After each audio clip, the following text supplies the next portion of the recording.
Muy buenas, soy el estudiante Esteban Jesús Chiquito Vinces. Hoy les presentaremos lo que son los temas de control automático de la generación y la demanda de una unidad. Control automático de la generación. ¿Qué es? Es restablecer la frecuencia al valor nominal y mantener el intercambio de potencia en los valores programados entre las áreas de control mediante el ajuste de potencia de salida de las unidades de generación seleccionadas. O sea que si tenemos un desbalance o un desequilibrio a lo largo del día de la frecuencia, este se va a encargar de tener nuestro sistema equilibrado, tener la frecuencia equilibrada. Entonces, las líneas de interconexión permiten compartir las fuentes de generación en emergencias y economías de la producción de potencia bajo condiciones normales de operación. Pero como cada área comparte los beneficios de la operación interconectada, también se espera que se comparta la responsabilidad de mantener la frecuencia del sistema. Aquí tenemos una gráfica que nos dice que es la frecuencia versus la potencia de salida. Esta es una gráfica de la característica de control de velocidad generador de una unidad generadora. Aquí podemos ver que tenemos la pendiente, la magnitud de la pendiente que es negativa, tenemos una salida nominal, una frecuencia sin carga. Aquí tenemos otra gráfica donde podemos analizar que aquí tenemos la potencia de generación inicial, y acá tenemos otra potencia que es la potencia de generación nueva. Esta potencia se va a dar en la suma algebraica de la potencia general, de potencia de generación inicial, más la diferencia de la potencia de generación, que es entre medio de las dos. Bueno, aquí podemos ver que tenemos el punto inicial, que es la potencia de generación, y aquí la frecuencia inicial, que nos va a dar nuestro punto inicial, y acá nuestro punto nuevo nos va a salir de la potencia de generación nueva con la frecuencia de la frecuencia nueva. Esta frecuencia nueva nace de la suma algebraica de la frecuencia inicial más la diferencia de la frecuencia que está entre las dos. Y aquí podemos ver que tenemos una línea segmentada donde tenemos otro punto de final que va a ser igual al punto donde está la potencia de generación nueva.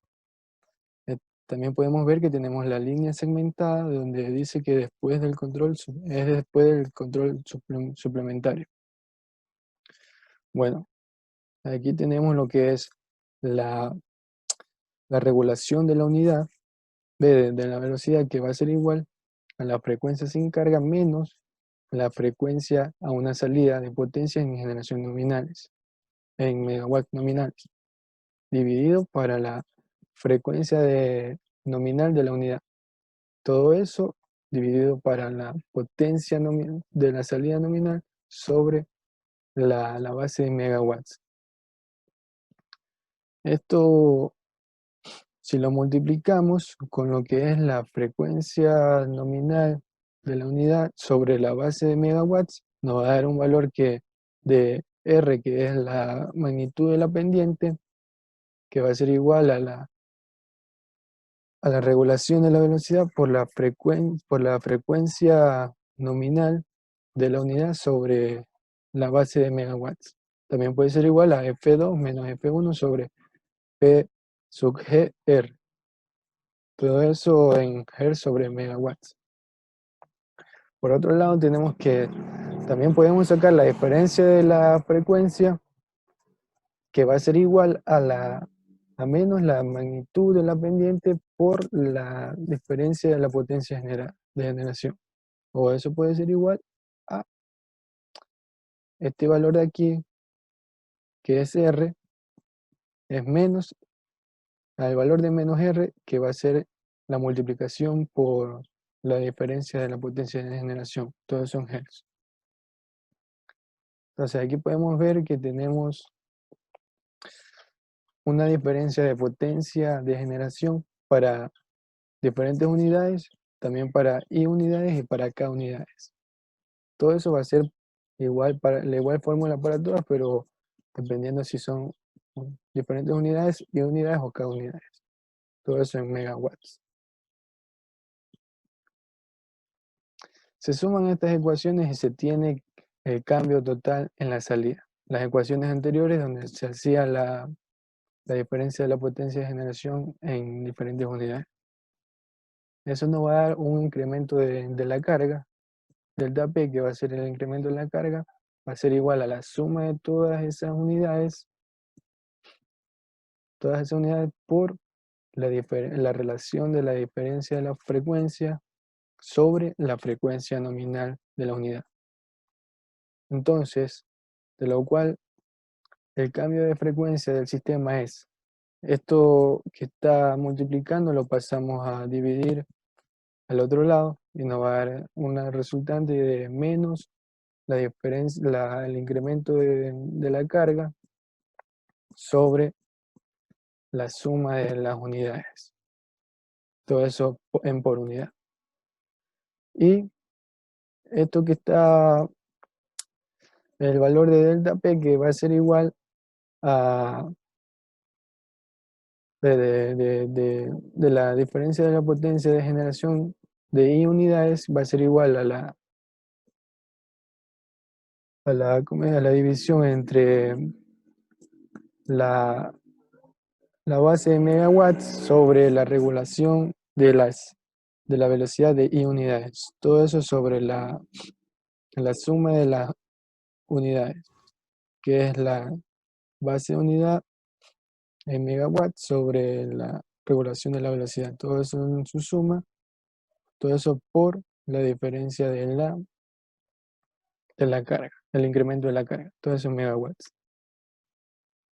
Bueno, aquí podemos observar el siguiente gráfico, que es un diagrama de bloques que muestra la operación de control por computadora de una área en particular. ¿Qué podemos observar aquí? Bueno, aquí tenemos estos pequeños circulitos que tienen unos números por dentro que son donde nos identifican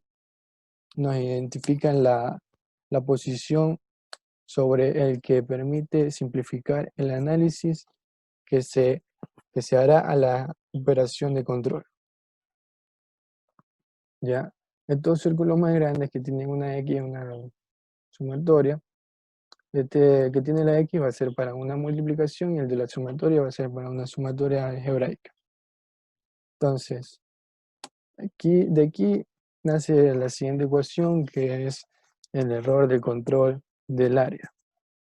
Esta ecuación nace de aquí. Partimos del punto del círculo número 1, que es el intercambio real el intercambio real total, que entra aquí en la sumatoria, en el punto número 2, entra como positivo, y también entra otro que es el intercambio total programado, que entra como un valor negativo. De aquí sale eso. Entonces, P sub A va a ser menos P sub S.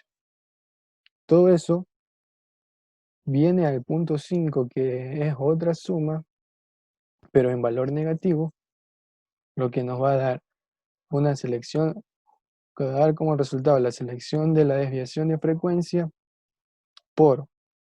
porque entra aquí en una multiplicación por el valor de la frecuencia real, que entra como valor positivo en la suma del punto número 3, y la frecuencia programada, que entra como valor negativo en la suma número 3, que lo podemos ver aquí.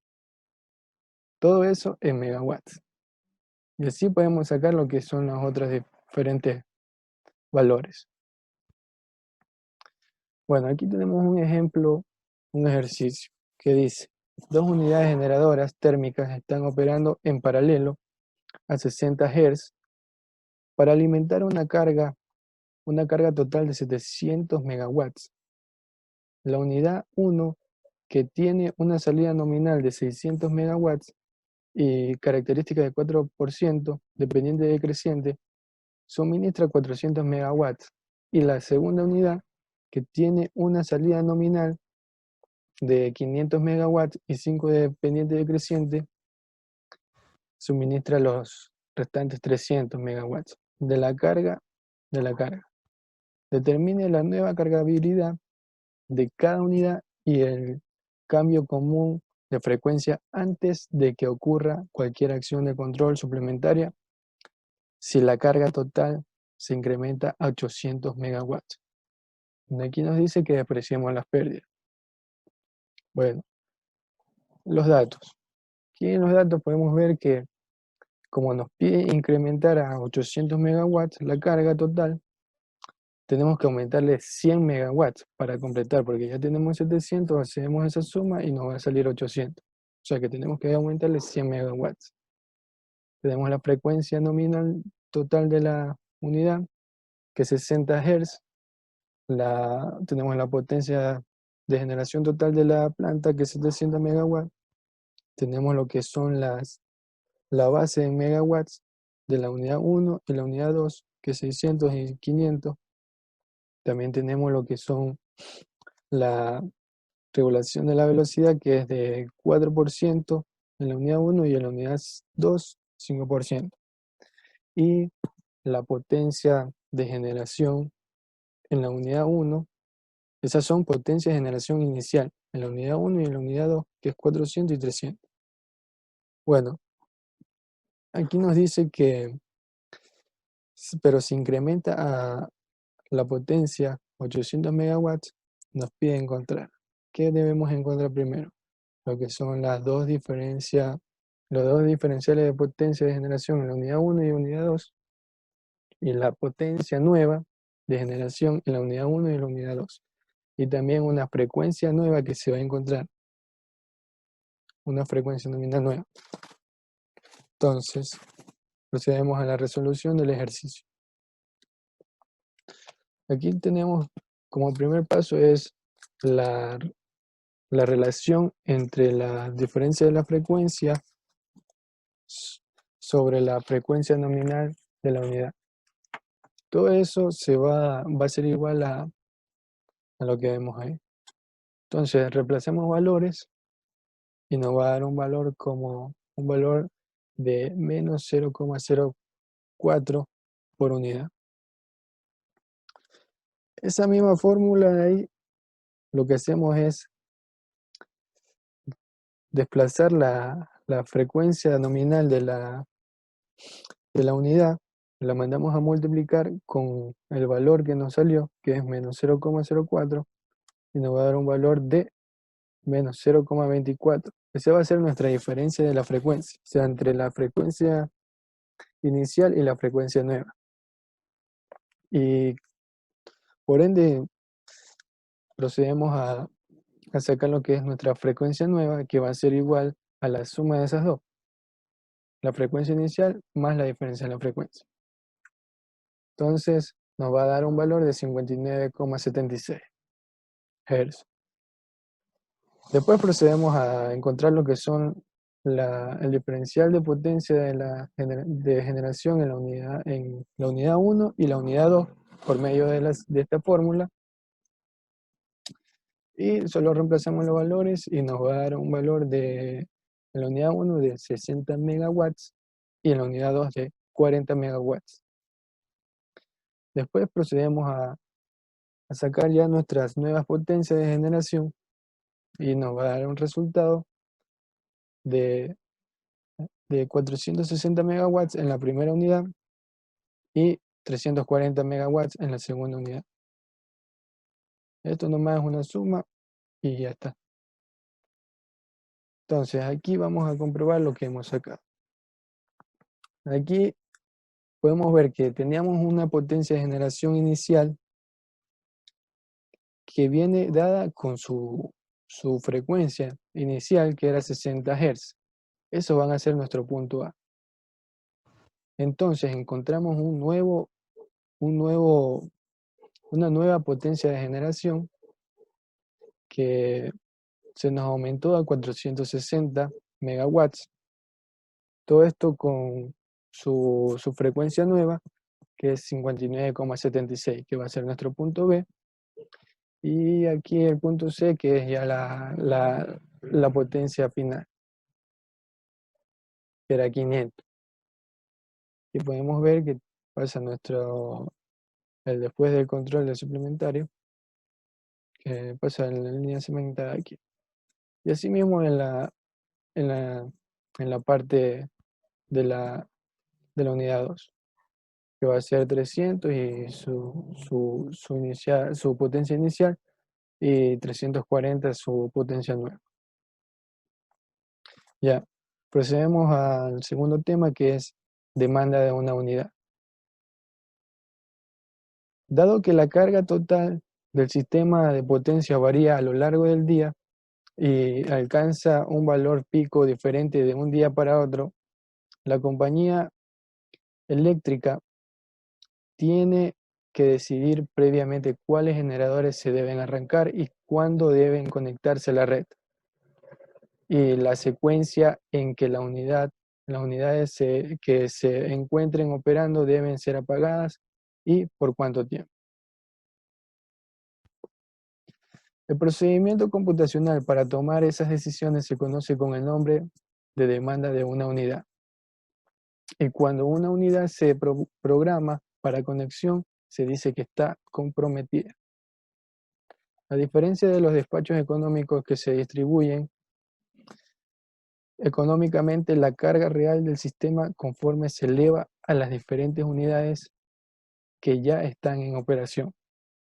La demanda de unidades planea cuál es el mejor conjunto de unidades disponibles para alimentar la carga predicha o estimada del sistema en un determinado periodo de tiempo. También podemos decir que para desarrollar el concepto de demanda de una unidad, se considerará el problema de programar unidades térmicas de combustibles fósiles, en donde los costos agregados, tales como los costos de encendido de combustible y de apagado, se minimizan en un ciclo de carga diaria. Los principios fundamentales de esto se explican más fácilmente si se desprecian las pérdidas de transmisión en el sistema. Sin pérdidas, la red de transmisión es equivalente a una sola barra de la planta, a la que se conectan todos los generadores y todas las cargas.